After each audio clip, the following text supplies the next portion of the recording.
Hi guys, welcome to my YouTube channel called The Enlightenment Show. I'm your host Diana Nkava. So today I'm going to introduce a topic called domestic violence. This is an intense topic that I'm going to talk about. So during this quarantine period, people are encouraged to stay back at home, and furthermore we are having a curfew. And concerning domestic violence, this is all about the torture people are facing. Maybe your husband is violent to you, and maybe the child himself is facing this abuse from the parents. So in this topic, it's a very broad topic, but I'm going to touch on some of the things that you can always do. So this is a state of whereby you're going to choose either dying in corona or dying at home. But now I'm here to give you some of the solution or some of the things that you can do so that you can reduce the intense or trauma that you're facing. Thank you so much.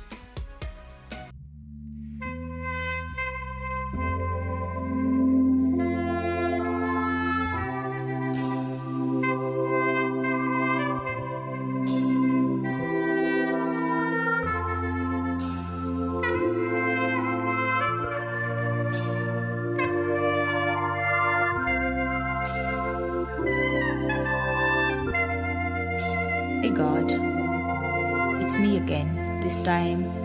So let us see what is domestic abuse. Domestic abuse, this is any act that is carried out with the intention of harming you. It can be psychological, physical, emotional, spiritual, or either financial abuse. So abuse can be by a person who you're related with by blood. You can be married to this person. It can be also your parent, or you're in a relationship. So let me show you types of abuse. One is emotional abuse. Emotional abuse, this is whereby this person is trying to assaulting you, is trying to demonizing your self-esteem and any other things that they're telling you you're not able to contain them. They're hurting you. And then let's see psychological abuse. Psychological abuse, this is whereby this person is putting you in a discomfort manner. You're being stressed by the situation you're in. Your emotions, your self-esteem is not, it is affected by the way this person is treating you. So let us see what is physical abuse. Physical abuse, this is whereby this person is hurting you. It can be through banging you on the wall, on the doors, stabbing you, physically hurting you, or even slapping you. That's a physical abuse. Sexual abuse, this is whereby this person is sexually assaulting you. It can be rape, it can be forced sex, whereby however much you're married, this person can sexually abuse you. Financial abuse, this is whereby a person is not allowing you to access the resources that such as money, whereby this person is not providing you with money, but also is not allowing you to explore, to get employed, not allowing you to budget your own money. They are budgeting for you. So there are some of the things that happens in our current situation, but we try to ignore, thinking it's not abuse, but these are types of abuse. The last thing is religion abuse, whereby this person is trying to tell you to change your religion and you're not willing, and this person is forcing you. In concerning abuse, it should be all about your will, but not somebody else controlling you. So I hope you've learned some of the things concerning domestic violence and types of domestic violence. And now I want to introduce you to some of the keywords that I'm going to use, such as a victim. A victim, this is a person who is facing the abuse. This is person who is being assaulted by the abuser. And then the abuser or the perpetrator, this is a person who is taking the action of abusing this other person. And now I want to talk to you about abuse as a cult. When I'm saying abuse as a cult, I want to show you how an abuser goes ahead to capture you, or Quingia box, that's what I mean. So abuse as a cult, I want to show you, this is when an abuser, he tries to court this person. This is a lady or a man, and when he courts you, he shows you how loving he is and tries to promise you heaven on earth. The moment you've been promised, you to gain trust from the abuser, and that trust is whereby he takes the advantage and isolates you from the support system. Support system, these are such as your friends, your family members, and any other person. So you tend to change your daily routine, as in you change yourself and fix yourself in his shoes, or or in his routine, whereby now you tend to follow whatever he's saying. And whenever this person realizes that you started trusting him, and he starts controlling you. In terms of controlling, he'll make you do whatever he wants and tends to threaten you and make you fear to leave the relationship. That's the moment that you see many people, they enter the relationship, they lose their friends, they even don't get in touch with their family members, they are being isolated by any other person. And when it reaches such a position, you now sense these are some of the alarms that this person is an abuser. So after he has done that, you tend to be independent to this person, whereby you can't live with this person. He controls the whole of your life. You lose the sense of self. And when I say the sense of self, you can't think by your own self. This is the same person is making a decision and try to show you how much he can control your world. You understand? So in that position is whereby now you start following each other, and he starts abusing you. This can now be physically or any other abuse. Now I want to enlighten you concerning some of the characteristics of an abuser. One, they are self-centered. Self-centered means it's all about themselves. They'll never think about you. And then the second thing, they don't have empathy. That is, when you try to tell them something, they'll never put themselves in your shoes, or rather they'll never put yourself in your position. They'll never understand you. The third thing, they will always blame you in any situation. Even when you tell them you're hurting, they don't take that responsibility of their mistake. They will always blame you that you're the cause of this and this. And that's why people don't leave their relationship, because they think they're the cause. But in real sense, you're not the problem, my dear. The problem is the abuser, the person who is doing this. It's because this person is an abuser. Then the fourth thing is that in public places, they are always loving, attractive. They want to be admired. They want that attention from the public. And when indoors, behind the closed doors, you know them. They are able to hide the behavior. That's the fifth thing. They normally hide the behavior. In public places, there are those people who are known to be so nice, so pleasing. Even if you tell the public that you're facing this challenge by this man, nobody is going to understand you, because they know how to balance it in public places and when you are at home.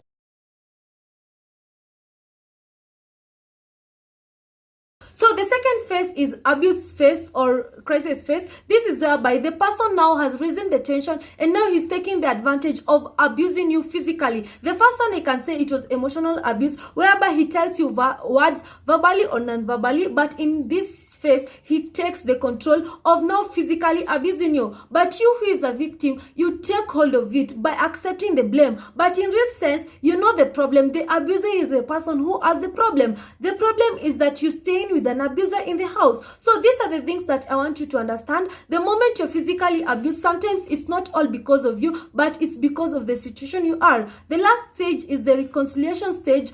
At this stage, this is whereby the abuse now tends to be regrettive or guilty of whatever they have done, or even they are in a sorrowful manner. They now want to make it up to you.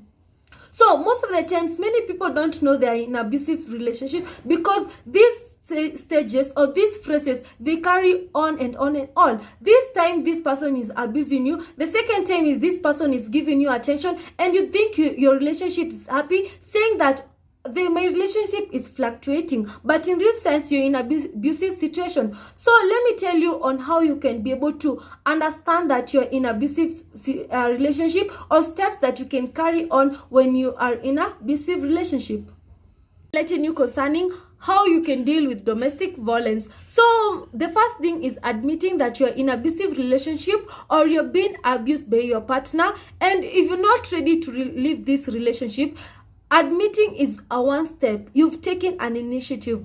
And concerning admitting, let me give you a process on how you can be able to admit. First, you can take a piece of plain paper and a pen and write down. Writing down will make you aware that you've been abused. And when you are writing down, let it be black and white, in that you're not hiding from anyone or anything. You're not hiding from yourself. Whatever you're feeling, write down each and every feelings that have been suppressed, or anything that you've ignored. Write down concerning some of the abuse that you've been facing in the relationship, and writing down will make you be able to come out of denial, because when you're not admitting that you're being abused, it means that you're in a denial.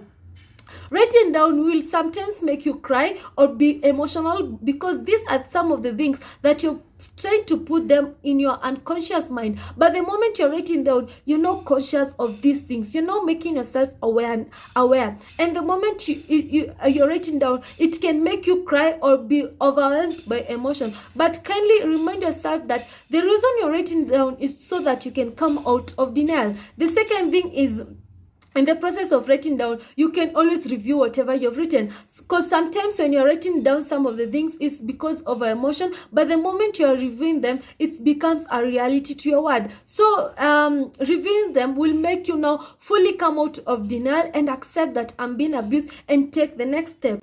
So the next thing concerning how to deal with domestic violence is taking an initiative of safety plan. Safety plan means each and every person knows their partner very well, and when your partner is angry or you are having a conversation with your partner, but you can see he's losing his control, or you seeing this person is getting angry, you can always have this safety plan. For instance, if you are in a kitchen area, bathroom, near the balcony or near the stairs, you can move to a place where there's outdoor, because you really know the next thing that will happen. This person may harm you when you're in kitchen. He can take a knife and stab you for no good reason, or take something that is near him and throw it to you, and this causes the physical abuse, emotional abuse, and all these types of abuse. The next thing concerning safety plan, this is whereby we normally don't advise people to leave the relationship if you have not accepted that you've been abused, or yourself you don't want to leave it. But if it has reached a point that you honestly accepted it and you've seen you can't take this anymore,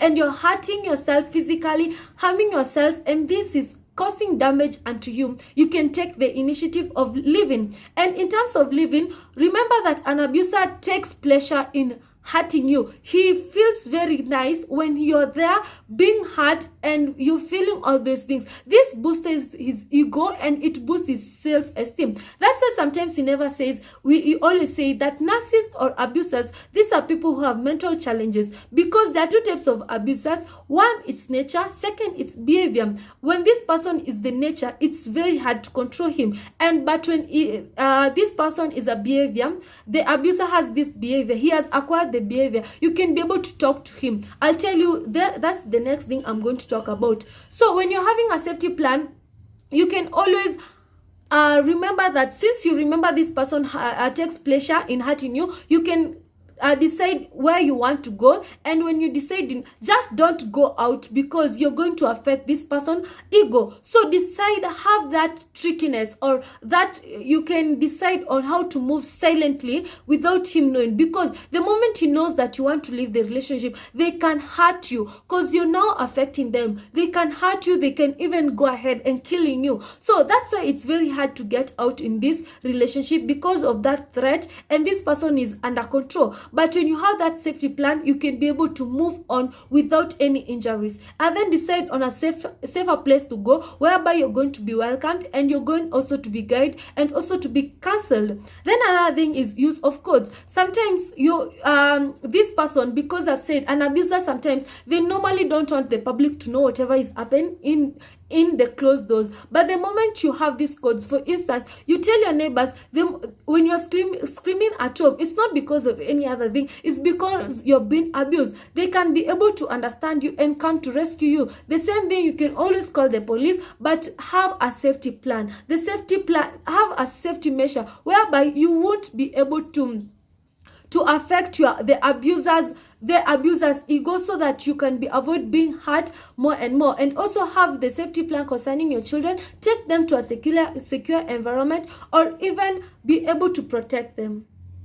Social support. The social support can be your parents, they're going for therapists, your friends, people you trust that they're going to give you information. And one thing, if you're a social support to somebody who is facing abuse, try not to entice them to leave the relationship, because when you just bang on this person, just leave the relationship, they won't come to you again. Kindly listen to them. Listening is one of the things. It's one of the things that will really help them in terms of undergoing this abuse. They'll be able to feel that you're understanding them and understand the situation. Be able to put yourself in their shoes, be empathetic and understand them. If they make that decision of leaving, try and refer them to somebody who has more knowledge on how they can be able to live, and also guide them so that you won't cause more damage.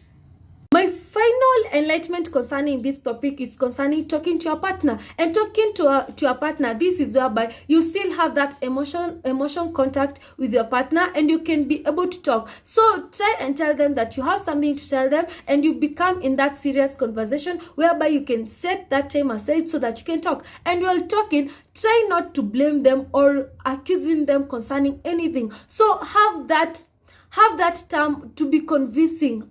Use convincing tone, because the moment you go shout at them, blame on them, start acting as if you are the one who is feeling it or you are the victim, they'll obviously take an initiative. If he slaps you, he'll slap you, or they will even ignore you or even assault you more and more and more. So try to be convincing. For example, you can tell them, for me, I really don't like the way you do this to me.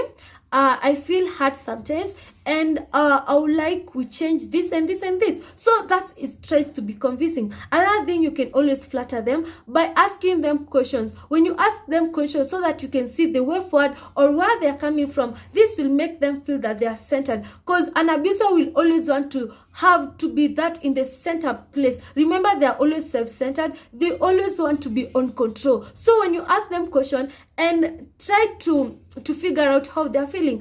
For example, you're going to say, if you have asked them the question, then the answer, you will say, I understand how you're feeling. It is very painful concerning how I'm feeling, and I'm going to rectify. However much is not your problem, it is them. So use the word we, that we are trying to work on that. The moment you're going to blame of them, remember, narcissists, they will never accept, they'll never take responsible of the blame, or they will never accept their mistake. So these are the things that I've alerted you concerning domestic abuse. When you take hold of these things and try to humble yourself, you're going during this quarantine to survive in domestic violence. But normally we don't advise people to cope in domestic violence. If it's true, if you can't correct anything, or there is nothing that can be done, kindly have a safety plan to move to a safer place. As I'm ending this video, I want to give you guys a piece on advice. The reason why we end up in abusive relationship, it's because sometimes during our childhood we have been neglected. Maybe we have been raised by parents who are taking alcohol. They're not giving us the attention. Maybe you have ever been sexually assaulted. Maybe you face physical abuse at home, or emotional abuse, or with any other person who is close to you. And this is a common scenario whereby during breakups, if you find this person has undergone a lot of breakup, then they are normally torn into pieces.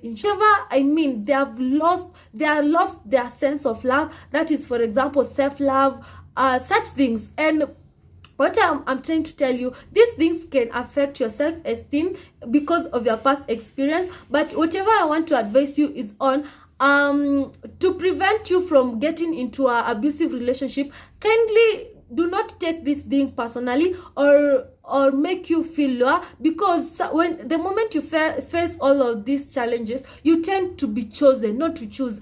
Outside there, because you're dealing with the shame, you're dealing with the grief, you're dealing with low self-esteem, you tend to allow people to take advantage of you, and abusers will definitely take advantage of you. They'll show you their characteristics of love, and because you are going there to seek for love, that's what they're going to give you. But in real sense, that is not whatever it is. So whatever I'm trying to tell you is that yes, you've faced each and every type of abuse, but you can always compose yourself. Try and regain the sense of self, the sense of self-awareness, the sense of confidence in you, and like lift your neck up, be bold again, stand in your position, be assertive and say no when it's no, and say yes when you allow it. But do not allow yourself to be taken advantage of, or the abuser to come in your life because you don't have control of yourself or of your life, and you go there and destroy your life. So thank you for watching my video. I'm Diana Nkadha. In my next video, I'll be talking about self-awareness, and I've already touched on some of the things that I'll be talking about. So I hope you've subscribed. Kindly subscribe, comment, like, show. If you're still watching, I'm Diana Nkatha. Thank you so much.